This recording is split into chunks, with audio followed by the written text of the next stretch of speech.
In today's video, we're going to cover the topic of corporate America. We have massive egos. We have beautiful lunches at multi-billion-dollar campuses. We have people who say they work a 9 to 5 and they actually only work 2 hours a day. And we also have acronyms that make absolutely no sense that people like to say and sound fancy. And there's some things on the internet that I've seen about corporate America, and in today's video, I'm going to prove some of them, and I'm also going to disprove some of them. Now, this video is going to be based off my own experience and what I've seen at the corporate level.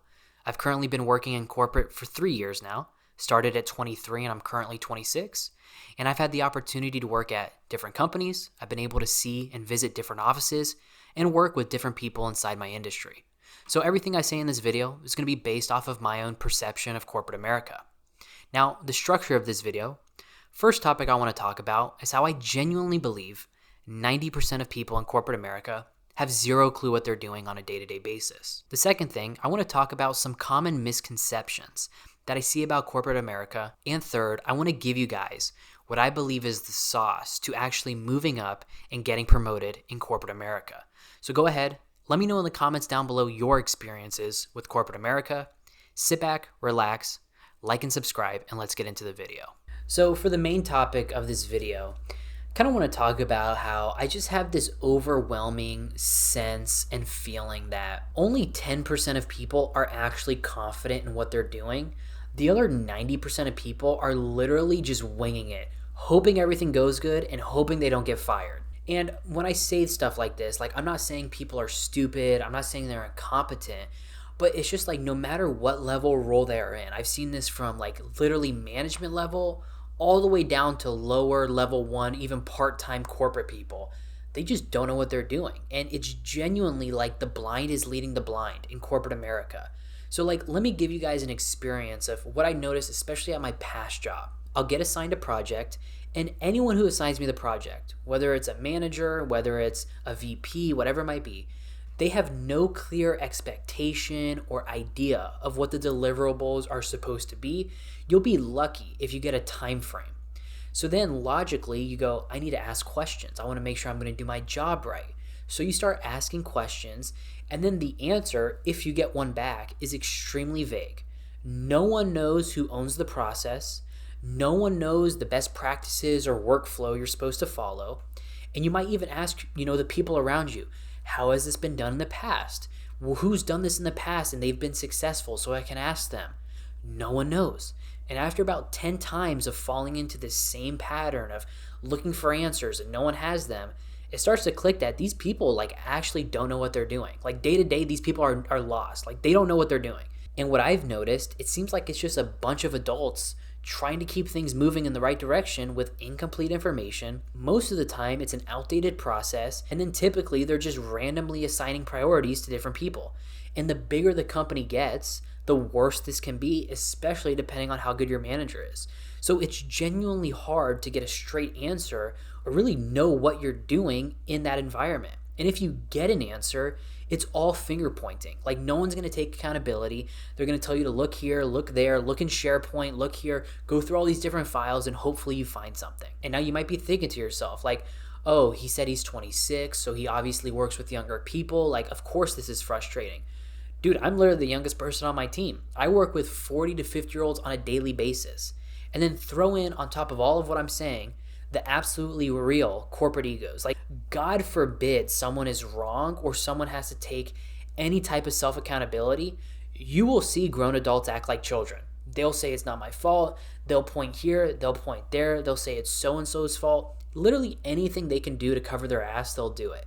And let me tell you guys, just because someone has been at a company or in an industry for 10 years or 20 years, I promise you it does not mean they are innovative, it does not mean they're smart, or sometimes it doesn't even mean they're good at what they're actually doing. There's genuinely a lot of people in huge salary roles, and you kind of sit back and wonder sometimes, what do you do?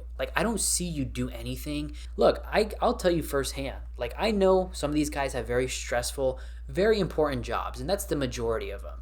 But then there's a lot of times where you come across some guys and it's have you done anything for this company in the last 90 days?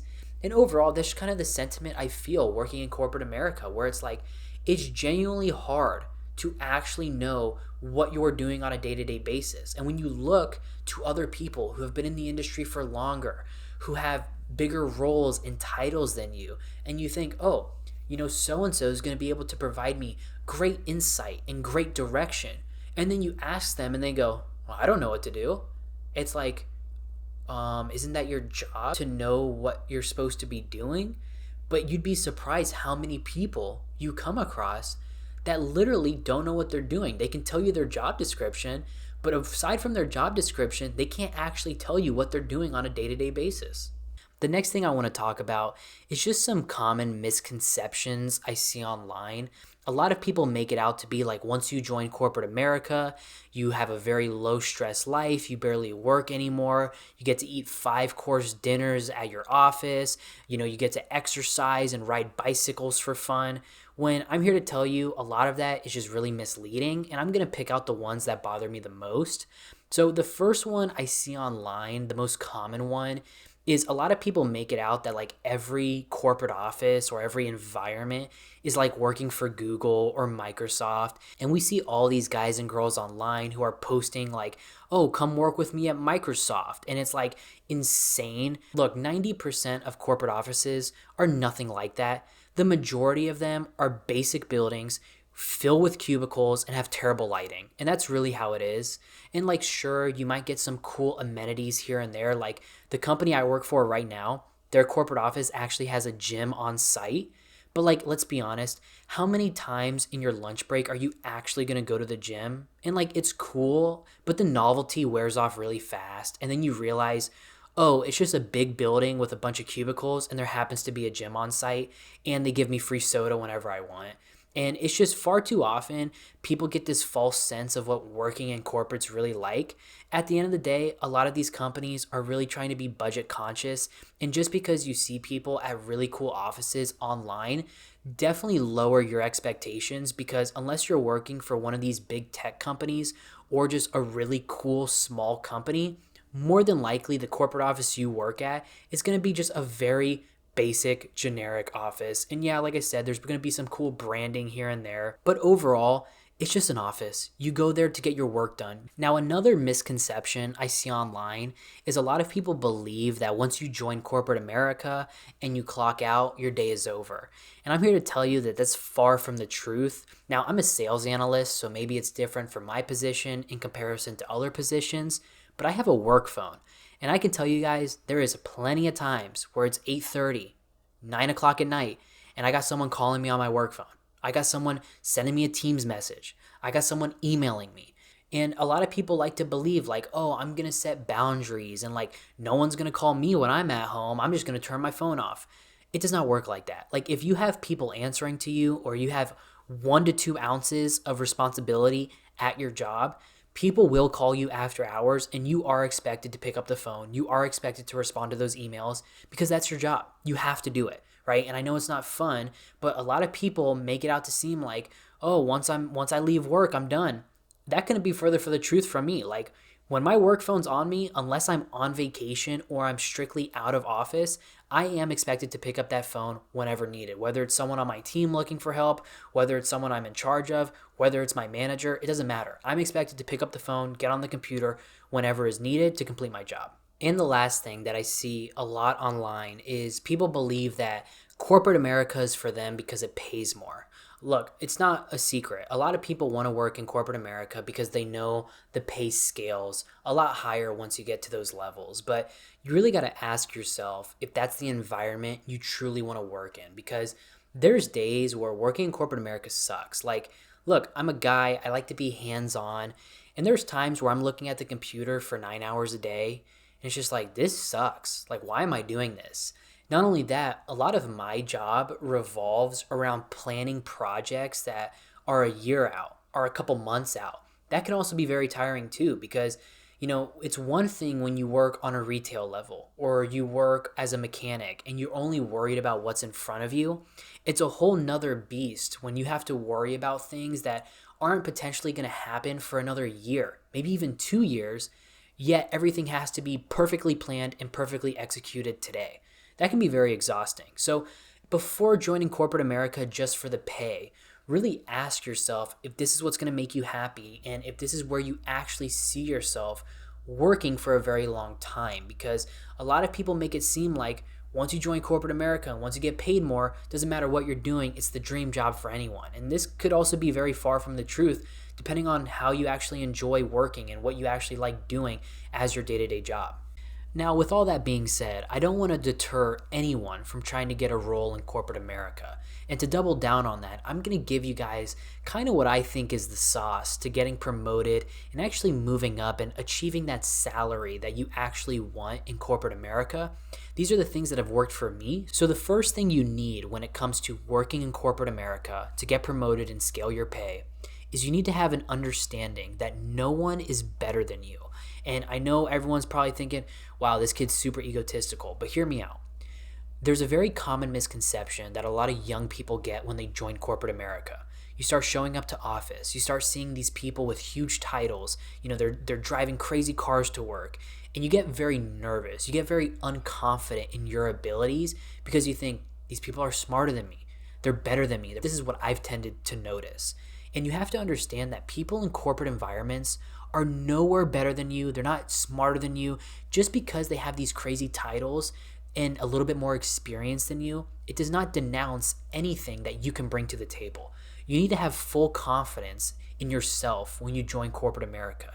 You need to know that just because these people are VPs or directors or managers, the insight you bring to the table, the return on investment that you can bring as an employee can go above them sometimes. And you need to have that type of confidence when it comes to working in a corporate environment, because if you don't, these people will absolutely step all over you. Because more than likely, these people sitting in these really high roles, they probably got there by just saying yes to the right things, maybe kissing a little bit of ass, and realistically, probably just taking some risks that most people aren't willing to take. The next thing I've really noticed when it comes to corporate America is you absolutely have to build the skill of being a self-starter, because there's been a handful of times in my previous job and my new job where I get handed a project, kind of like I mentioned. People don't really know what to do, they don't really know the correct deliverable, but they want you working on it. And you have two options. You can freeze or you can just start somewhere. And 90% of the time, you're going to have to just start somewhere, whether you know the correct direction or not. And yeah, unfortunately, you might have to deal with some of the repercussions later. You might have to rework some of the work you've done. But overall, you have to pick a starting point and just go for it. And you'll see like self-starter on job descriptions. That will absolutely get tested in corporate environments, because a lot of the times you're going to get handed a project, you're going to get handed some type of work to do. The deliverable won't be that clear, but they're going to expect you to pick it up, go for it, run with it, and just present out something to the team.